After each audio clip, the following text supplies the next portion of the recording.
Tugiye kubashimira cyane bakunze bakavyonzi TV, nizere ko mukuma mwereye hose. Niyo YouTube channel dukoresha kuri YouTube ni Kavyonzi TV. Utarashobora kumenya ibi babikorerwa kuri yo, dushikiriza amakuru atandukanye ndetse tubabwira byinshi bitandukanye kubyerekeye na telefone ndetse n'ibindi byinshi bitandukanye by'ubuhanga bwinshi biriko biraba kuri isi. Kuri Facebook no tukaba dukoresha izina rya Akbar Saidu, kuri page yacu ni uko imeze, nuko niho muzosanga byinshi bitandukanye, udukomedi ndetse n'inkuru nyinshi zitandukanye, amakuru atandukanye, inkino ndetse n'ibindi byinshi.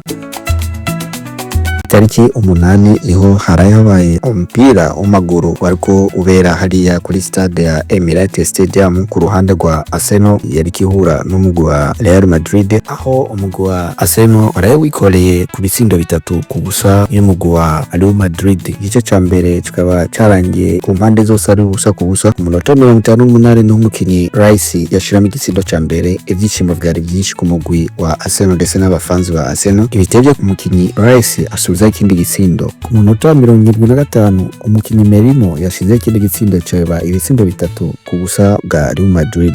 Ku munota 90 niho umukinyi Kamavinga ikosa ryo yakoze yacahabwa ikarata y'umutuku abavuye mu kibuga.